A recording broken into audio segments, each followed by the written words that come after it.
Dans l'actualité de cette CAN, Antoine, il y a aussi cette invraisemblable histoire d'arbitrage. Oui, une polémique d'arbitrage rocambolesque, il faut bien dire. C'était hier, 3 fins de match sifflées, des joueurs furieux et un arbitre donc au cœur de la polémique. Gianni Sikazoué, arbitre zambien au sifflet de ce Tunisie-Mali, donc c'était hier.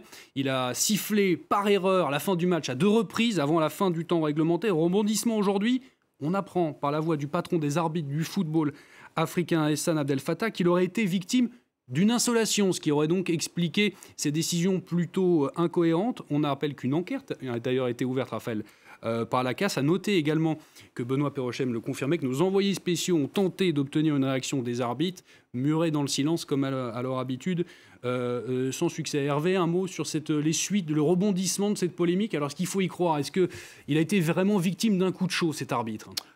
Je préfère y croire, parce que je préfère y croire. C'est vrai que il avait déjà été soupçonné de corruption sur un match, mais l'enquête n'avait pas donné d'éléments probants. Et puis hier, finalement, il pénalise les deux équipes parce que à 1-0, il y avait pas de dynamique qui montrait que la Tunisie dominait particulièrement la rencontre et avait une grande chance d'égaliser. Je pense qu'il y a eu un problème. Peut-être c'est l'insolation, effectivement. Xavier Barret, une réaction? Oui, non, juste pour vous dire qu'il a été question ce matin de faire rejouer le match cet après-midi à 14 heures. Et donc, quand j'ai eu cette information, j'ai tout de suite demandé aux joueurs du Mali, ou plutôt à leur staff technique, s'ils étaient au courant. Ils nous ont dit qu'eux n'avaient pas été prévenus. Du coup, la CAF, qui était en réunion, a eu besoin de mettre un communiqué de presse pour dire, bah, écoutez, on étudie toutes les possibilités, mais on ne fera aucun commentaire. Mais ça a quand même été évoqué, cette possibilité de faire rejouer le match Tunisie-Mali en début d'après-midi à Limbé.